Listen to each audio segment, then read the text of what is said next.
Back to my channel. तो चलिए start करते हैं। स्टार्ट करने से पहले जिन कैंडिडेट्स ने हमारा चैनल अभी सब्सक्राइब नहीं किया, प्लीज़ सब्सक्राइब करके बेल बटन को प्रेस कर लें, जिससे मैं कोई भी वीडियो अपलोड करूं तो उसका नोटिफिकेशन आपको मिल सके। तो आज एक पैनल जैसे आज मेरे को मिला है, ये बाकी पैनल तो आपका कल ही आ गया था। तो ये आरआरबी टेक्नीशियन का है। ओके, तो उसकी हम लोग बात करते हैं कि किन किन कैंडिडेट का हुआ है, ठीक है, और किस किस पोस्ट पे हुआ है। और जो लोग जिनका हो गया है वो अपना आरआरबी की मेन वेबसाइट को विज़िट करके और वहाँ से अपना चेक कर सकते हैं। ये कितना है? Further to notice dated 20/6/2025 VRN 1350 candidate were recommended for the various categories technician grade 3rd। Okay, technician 3rd के लिए a second part of panel of 1014 candidate listed here under okay is being recommended for various categories of technician grade 3rd। तो ये 1014 का दिया है यहाँ पे to principal chief personnel officer, इसे बोलते हैं CPO. CPO Southern Railway Chennai, principal chief personnel officer integral coach factory Chennai for appointment in the railway. Further action for appointment will be taken by the southern railway integral coach factory Chennai. मतलब ये है कि ये integral coach factory और proper जैसे southern railway है ना, उसके लिए भी है। इंटीग्रल कोच फैक्ट्री का मतलब सेपरेट है, उसका जीएम, उसकी अपॉइंटमेंट वगैरह जो भी है वो वहाँ से हो जाती है। उसके बाद में उसकी जितनी भी मतलब डॉक्यूमेंटेशन का जो काम रहता है वो आईसीएफ से भी होता है। और साउदर्न रेलवे का जो हेडक्वार्टर है वो कहाँ है? जो चेन्नई मेन स्टेशन है वहाँ पर, तो वहाँ से भी मैक्सिमम काम होते हैं। लेकिन आपका इसमें मैं बता दूंगा कि क्या क्या कंडीशंस रहती हैं। जैसे category 2 southern railway technician grade 3rd, ठीक है, ब्लैक स्मिथ, ये ब्लैक स्मिथ का काम होता है। तो ये टेक्नीशियन मतलब ये साउदर्न रेलवे के अंडर ही आता है। ओके, उसके बाद में ये भी साउदर्न रेलवे टेक्नीशियन ये कैरेज वैगन का, इसमें जो मालगाड़ी के जो डिब्बे होते हैं और ये जो एक्सप्रेस के जो डिब्बे होते हैं, ठीक है, जो कोचेज होते हैं उनकी क्या करते हैं, ये मेंटेनेंस का काम। उसके बाद में southern railway technician grade 3rd carriage wagon, ये भी है कैरेज वैगन का। ओके, तो इसमें कैंडिडेट कितने हैं? इसमें कैंडिडेट हैं, टोटल कैंडिडेट यहाँ से स्टार्ट हुआ कैरेज वैगन 43। ओके, 43 दिए। और ये इलेक्ट्रिकल का है, ये भी साउदर्न रेलवे में है।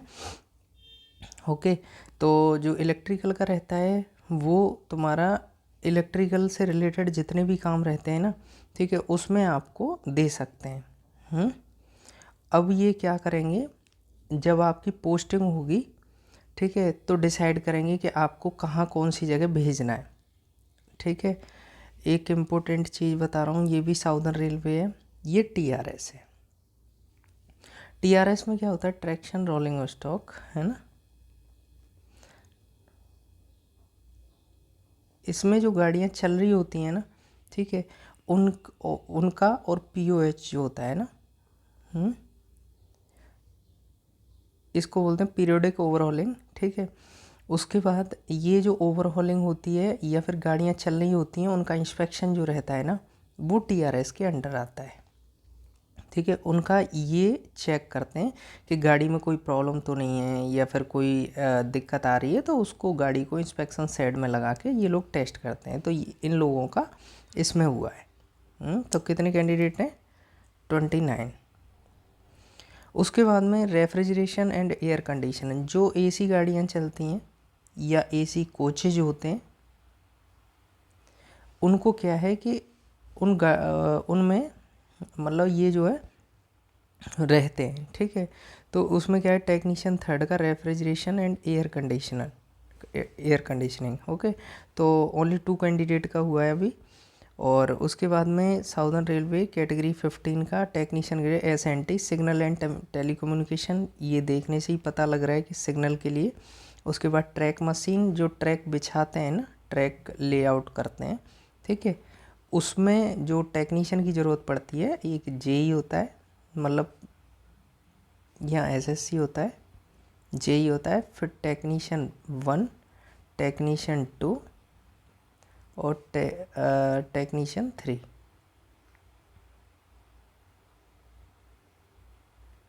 ठीक, इस तरीके से रहता है। ये वेल्डर हो गया, ये कारपेंटर मैकेनिकल, ये जैसे तुम्हारा ये आईसीएफ वगैरह में ज़रूरत पड़ती है। आईसीएफ की एक मैं ख़ास बात बताता हूँ कि जो आईसीएफ है ना, इसमें ड्यूटी टाइम बहुत अच्छा है इसका, ठीक है। ड्यूटी टाइम इतना अच्छा है कि आपको अलोकेशन दे देंगे, उसमें आपको ज़्यादा प्रॉब्लम नहीं होगी। अलोकेशन आप अपनी 2 घंटे में, 4 घंटे में कंप्लीट, 2 से 3 घंटे में हो जाती है, 2 से 4 घंटा मान लो, इतने में कंप्लीट करके आप निकल सकते हैं वहाँ से, ठीक है। आप अपनी स्टडी को कंटिन्यू कर सकते हैं। लेकिन अदर जॉब में नहीं है ऐसा। उसके बाद में ये इसमें क्या रहता है, इंसेंटिव मिलता है, आपकी सैलरी रहेगी, लेकिन ये क्या है, प्रोडक्शन यूनिट है, तो इसमें क्या है कि आपका सैलरी प्लस इंसेंटिव। तो जो अदर डिपार्टमेंट का जेई होगा ना, अदर डिपार्टमेंट का जेई होगा, उसके इक्वल इसकी सैलरी आती है, टेक्नीशियन की सैलरी उसके इक्वल आ जाती है, ठीक है। तो इसमें सैलरी का बहुत ठीक ठाक हिसाब किताब रहता है। तो जाइए ज्वाइन करिए, ठीक है। ये भी कारपेंटर का है, ये आगे चल रहा है इसमें 26। उसके बाद में इलेक्ट्रिकल, डीजल इलेक्ट्रिकल वर्कशॉप, ये वर्कशॉप के लिए है। ये ग्रेड 3 इलेक्ट्रिकल, ये आईसीएफ में इलेक्ट्रिकल का, जैसे लाइट फैन वगैरह ये सारी चीज़ें करते हैं, ठीक है। तो ये भी इलेक्ट्रिकल साउदर्न रेलवे में, ठीक है। ये वर्कशॉप, ट्रेन लाइटिंग और वर्कशॉप में, ठीक है। उसके बाद में इलेक्ट्रीशियन ग्रेड 3 इलेक्ट्रॉनिक मैकेनिक। उसके बाद डीजल मैकेनिकल, और ये सारी पोस्टें हैं। तो आप अपना डॉक्यूमेंट रेडी रखिएगा जिससे कोई प्रॉब्लम ना हो, ठीक है। तो ये सारे कैंडिडेट मैं दिखा देता हूँ एक बार, आप देख लीजिए, और बाद बाकी आप मेन वेबसाइट पे जाके वहाँ पे विज़िट कर सकते हैं और वहाँ चेक कर सकते हैं किन किन कैंडिडेट का हुआ है। ओके, तो ये तुम्हारा रहा पैनल। ओके, तो डॉक्यूमेंट्स वगैरह, जैसे आपका डीवी वगैरह हुआ था, तो डीवी तो आपका हो गया, ये सारा पास होने के बाद में जब आप पैनल में आए हो, तो उसके बाद जब आपकी ज्वाइनिंग होगी, तो ज्वाइनिंग के लिए मैं एक सेपरेट वीडियो क्रिएट करूँगा जिसमें क्या क्या डॉक्यूमेंट चाहिए होते हैं, ठीक है, जो कि ज्वाइनिंग लेटर में वैसे आते हैं, ठीक है। तो जो ज्वाइनिंग लेटर में आते हैं, क्या वही बनवाने, क्या दूसरे भी चाहिए होते हैं, तो इन सब चीज़ों को लेकर के मैं नेक्स्ट वीडियो में डिस्कस करूँगा। अगर कोई डाउट है तो आप मुझसे कमेंट करके पूछ सकते हैं, और अगर हमारा वीडियो अच्छा लगा हो तो प्लीज़ लाइक, शेयर और सब्सक्राइब करना ना भूलें। ये चैनल आपका है। Okay, thank you.